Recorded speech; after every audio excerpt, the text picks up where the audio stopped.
ზუგდიდის მუნიციპალიტეტის გამგებლის მოვალეობის შემსრულებლის მოადგილემ გურგენ სართანიამ დღეს პრეს-კონფერენცია გამართა. იგი საკრებულოს აპარატის წევრის ანი წითლიძესა და ჟურნალისტ ლაშა ბერულავას განცხადებას გამოეხმაურა. გურგენ სართანია აცხადებს, რომ ბრალდება, რომელიც მისი მისამართითაა გამოთქმული, აბსურდია. ანი წითლიძემ Facebook-ის გვერდზე განცხადება გუშინ განათავსა, სადაც ის გურგენ სართანიას მიმართავს და წერს, რომ გურგენ სართანია ხელმძღვანელობს ზუგდიდის სუსის შენობაში ხალხის მიყვანას ცნობილი სადისტური ვიდეო ფირების სანახავად. ჟურნალისტი ლაშა ბერულავა Facebook-ის საკუთარ გვერდზე განთავსებულ სტატიაში წერს, რომ ზუგდიდში სუსის შენობაში შინაგან საქმეთა სამინისტროს ადგილობრივ ჩინოვნიკებს უკვე მესამე დღეა ეტაპების მსგავსად დაჰყავთ.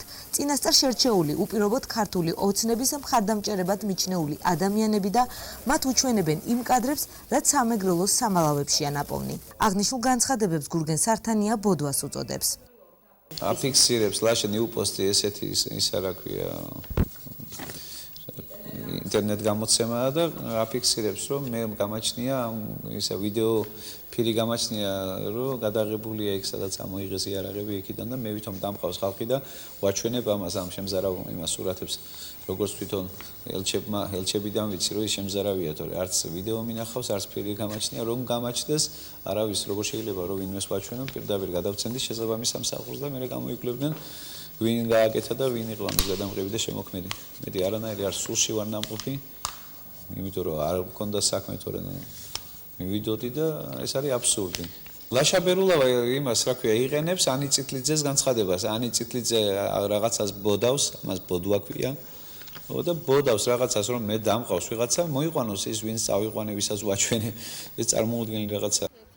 ანი წითლიძე ჟურნალისტებთან საუბარში აცხადებს, რომ ის პასუხისმგებელია მის განცხადებაზე. მან კიდევ ერთხელ განმარტა, რომ გამგებლის მოადგილე გურგენ სართანია პირადად ხელმძღვანელობდა სუსის შენობაში ხალხის მიყვანას და სამეგრელოში ნაპოვნ საზარელ ვიდეო მასალას უჩვენებდა შერჩეულ პირებს.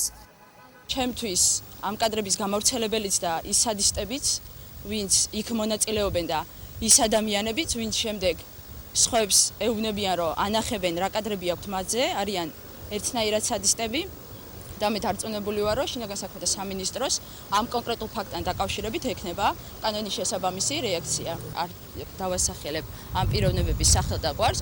თუ ბატონი გიზო თვლის, რომ ჩვენ ვამბობთ ტყუილს და ვადანაშაულებთ მას, მას შეუძლია ჩვეულებრივად გვიჩვენოს სასამართლოში. ჩვენთვის ისიც საკმარისია, რომ გუშინდელი ჩვენი განცხადებების შემდეგ და არა მარტო ჩემი განცხადებების შემდეგ, მას შემდეგ რაც ჟურნალისტები ჩაერთნენ ამაში, ეს უკვე შეწყდა და დღეს უკვე ამ კადრების ჩვენება არის შეჩერებული. კონკრეტულად სადაჩვენეს და ვის აჩვენეს? კონკრეტულად აჩვენეს სუსის შენობაში ზუგდიდში, ეს არის ყოფილი კუდის შენობა, ეს კადრები აჩვენებდნენ ნაციონალური მოძრაობის მხარდამჭერებს, ნაციონალური მოძრაობის წევრებს, სთავაზობდნენ რიგით მოქალაქეებს, მისულიყვნენ და ენახათ ეს კადრები. გიზო სართანია ხელმძღვანელობდა ამას. წითლიძემ დღეს კიდევ ერთი განცხადება გააკეთა.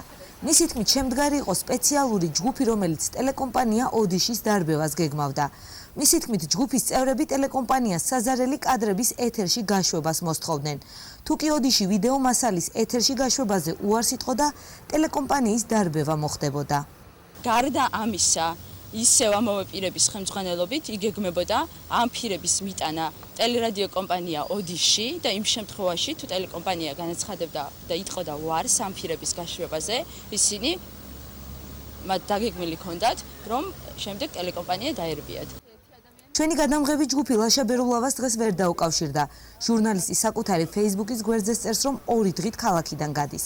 საკრებულოს წევრი ანი წითლიძე კი აცხადებს, რომ ის გარანტია ყველა მის მიერ ნათქვამი სიტყვის და საკუთარი სიმართლის დამტკიცება შეუძლია.